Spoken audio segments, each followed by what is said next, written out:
जय हिंद।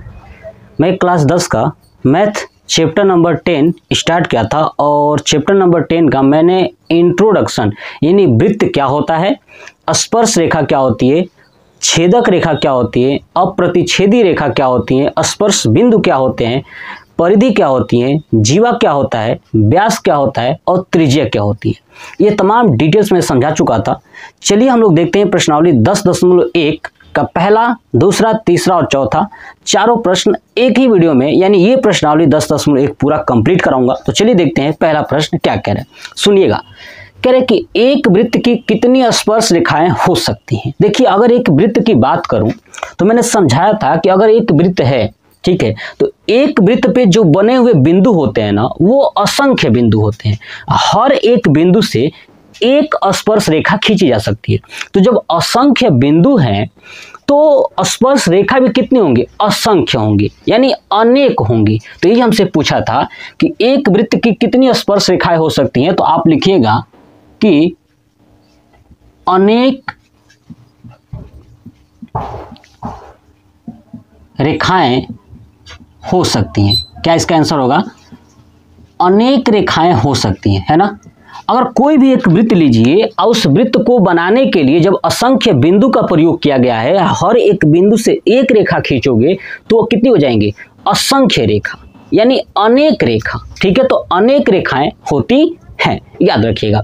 अभी फिर से आपको बोल दूं कि आप पिछला वीडियो जरूर देख लीजिएगा, इंट्रोडक्शन वाला, ठीक है, तभी आपको ये प्रश्न आएंगे। ठीक है, चलिए दूसरा प्रश्न क्या कह रहा है कि रिक्त स्थानों की पूर्ति कीजिए, है ना। जो स्थान दिया हुआ है उसको क्या करना है, पूर्ति करना है, बताना है कि क्या फिल किया जाएगा। चलिए देखते हैं। किसी वृत्त की स्पर्श रेखा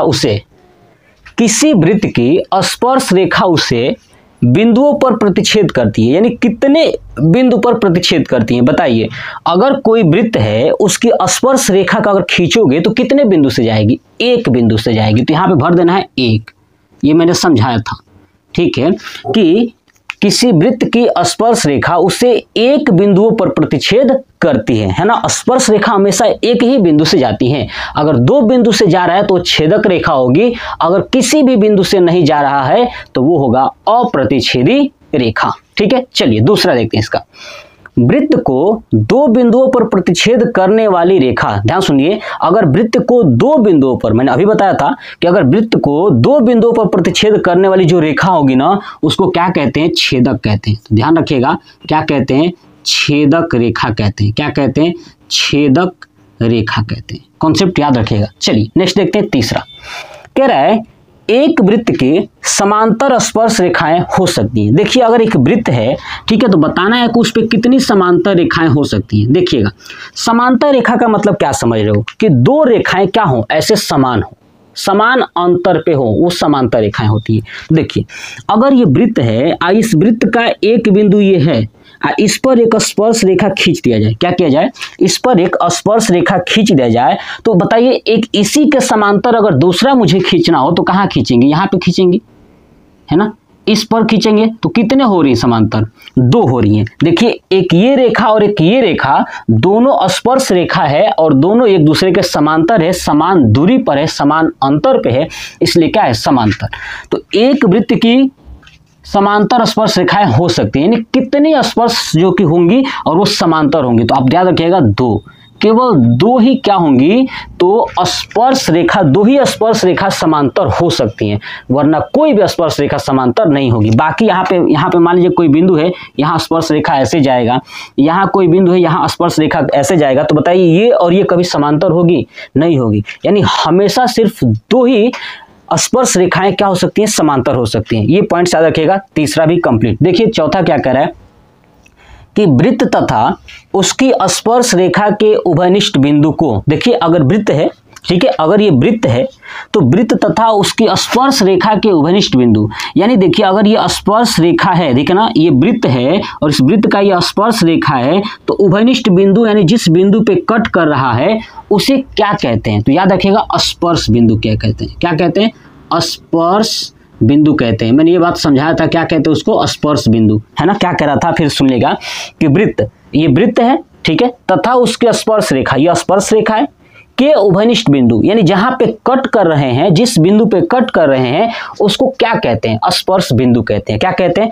स्पर्श बिंदु कहते हैं। कंप्लीट हो गया प्रश्नावली 10.1 का पहला और दूसरा प्रश्न पूरा कंप्लीट हो गया। ये पहले भी मैं समझा चुका था। चलिए अब देखते हैं तीसरा और चौथा प्रश्न, उसके बाद ये पूरा प्रश्नावली द एंड हो जाए। चलिए देखते हैं तीसरा प्रश्न क्या कह रहा है।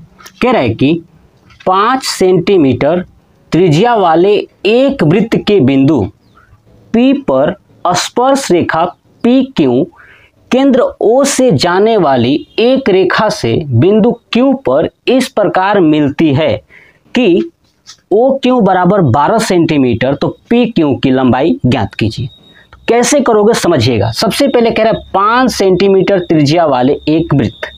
देखिए ये एक वृत्त खींच देता हूं, इसकी जो त्रिज्या होगी ना वो केंद्र से 5 सेंटीमीटर होगी। कितनी?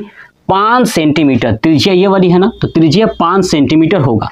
तो चलिए मैं 5 सेंटीमीटर त्रिज्या का एक खींच देता हूं, यह है 5 सेंटीमीटर। यहाँ पे लिख दिया 5 सेंटीमीटर, ये त्रिज्या है 5 सेंटीमीटर। ठीक है, त्रिज्या वाले एक वृत्त के बिंदु P पर स्पर्श रेखा है ना। देखिए यहाँ पे P है, यहाँ पे P है ना। P पर एक स्पर्श रेखा PQ है। देखिए यहाँ पे खींच दिया ऐसे PQ, ऐसे मैंने स्पर्श रेखा खींच दिया। यह है P और यह है Q। ठीक है, तो PQ स्पर्श रेखा है। केंद्र O से, अब केंद्र ये O है, ये केंद्र को मान लेता हूँ O से जाने वाली एक रेखा से बिंदु Q पर, देखिए यहाँ O से जाने वाली एक रेखा Q पर जाएगी। एक रेखा ऐसे खींच देता हूँ, Q पर जाने वाली एक रेखा, तो Q पे ऐसे मैंने खींच दिया एक रेखा। ठीक है, इस प्रकार मिलती है कि OQ बराबर 12 सेंटीमीटर। अब ये O और Q का मान कितना है? ये 12 सेंटीमीटर। बात समझ में आ गया। चलिए, तो PQ की लंबाई, ये P और Q की लंबाई बतानी है। ठीक है, और ये हमारे सामने 4 विकल्प हैं। ठीक है, उसके बाद ये क्वेश्चन नंबर 4 है, तो पहले मैं 3 बताता हूँ फिर 4 बताऊंगा। ठीक है, तो चलिए अब ये पिक्चर बन चुका है 3 का। अब हमसे क्या क्या आपको दिख रहा है कि यहाँ पे एक त्रिभुज बन रहा है OPQ। क्या बन रहा है? OPQ बन रहा है त्रिभुज ना। और मैं आपको एक बात बताऊं कि वृत्त के केंद्र से ना जब ये स्पर्श रेखा पर, ठीक है, स्पर्श रेखा जहां पे स्पर्श रेखा होगी उस स्पर्श बिंदु पर अगर जो रेखा खींचते हो ना वो हमेशा 90 डिग्री का होगा, यानी परपेंडिकुलर होगा, है ना, 90 का होगा। ठीक है, चलिए तो अब देखिए OPQ यानी कौन सा त्रिभुज बन रहा है, तो लिखूंगा त्रिभुज OPQ में। कौन सा त्रिभुज? OPQ में। अब देखिए 90 के सामने एक भुजा क्या होती है? कर्ण होता है। ठीक है, 90 के सामने की भुजा क्या होती है? कर्ण होती है। तो ये एक भुजा दिया है, तो एक ये ऊंचाई होगा और ये क्या होगा? आधार होगा। तो हम लोग क्या लगाएंगे? पाइथागोरस पर में। क्या लगाएंगे? पाइथागोरस। तो लिखूंगा पाइथागोरस प्रमेय से। पाइथागोरस क्या कहता है कि कर्ण का स्क्वायर यानी OQ का स्क्वायर बराबर, ठीक है, लंब का स्क्वायर यानी लंब कौन सा है? ये OP का स्क्वायर प्लस आधार PQ का स्क्वायर, है ना, यही होता है। चलिए OQ, अब आप देखोगे OQ का मान 12 सेंटीमीटर दिया है, तो रख लूंगा यहाँ पे 12 का स्क्वायर बराबर OP। अब OP देखिए, OP कितना है? 5 सेंटीमीटर, क्योंकि त्रिज्या ही OP बना है। ठीक है, तो यह हो गया 5 सेंटीमीटर, 5 का स्क्वायर प्लस PQ हमसे पूछा है तो PQ का स्क्वायर।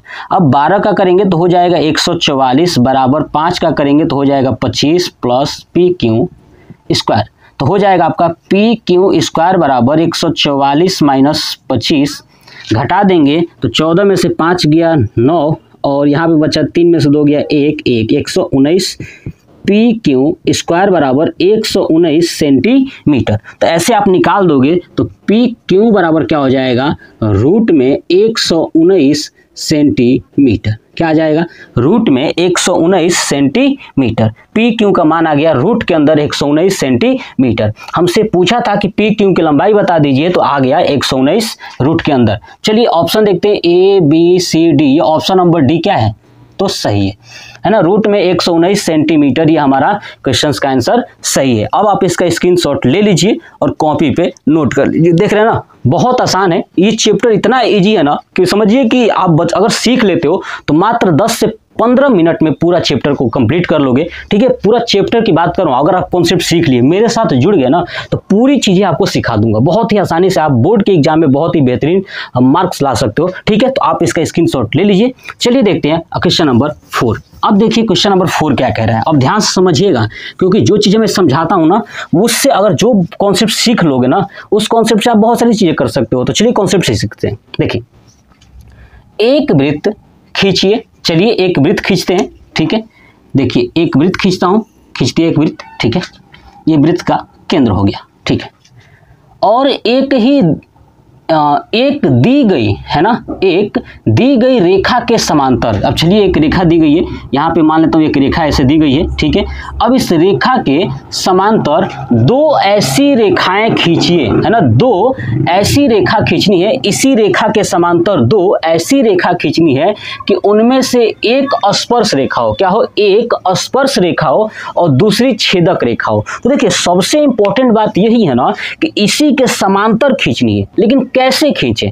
हमने एक वृत्त बनाया, एक रेखा खींच दिया, और इस रेखा के समांतर मुझे एक स्पर्श रेखा खींचनी है और एक छेदक रेखा खींचनी है। 2 रेखा खींचनी है, तो टोटल 3 हो जाएंगी। अब ये खींचना है तो कैसे खींचेंगे? अब मैं आपको एक कॉन्सेप्ट समझाता हूँ, सुनिएगा ध्यान से। आपको करना क्या है, एकदम बेसिक सा कॉन्सेप्ट सुनिए एकदम ध्यान से, कि आप ये जो एक रेखा खींचोगे ना, ये दी गई रेखा, ये दी गई रेखा पहले नहीं खींचनी है। क्या करनी है? पहले नहीं खींचनी है। पहले क्या काम करना है आपको? पहले खींच लेना है स्पर्श रेखा। क्या खींच लोगे? स्पर्श रेखा। ध्यान सुनिएगा, जो कॉन्सेप्ट समझा रहा हूं, पहले आपको एक स्पर्श रेखा खींच लेनी है। तो मान लेता हूं कि मैं यहां पे इस स्पर्श बिंदु पर एक स्पर्श रेखा ऐसे मैंने खींच लिया। ध्यान से देखिएगा, स्पर्श रेखा एक स्पर्श बिंदु पर मैंने ऐसे खींच लिया। ठीक है, ध्यान सुनिए, यहां पे मैंने एक खींच लिया। अब इस रेखा को हटा देता हूं। ध्यान सुनिएगा, ये मैंने एक खींच लिया स्पर्श रेखा, यहां पे लिखता हूं स्पर्श रेखा। मैं आपको जो कॉन्सेप्ट सिखा रहा हूं, इस कॉन्सेप्ट से आप बड़ी आसानी से कर पाओगे, वरना आप फंस जाओगे कि सर ये समांतर कैसे होगा, एक दूसरे के समांतर कैसे होंगे।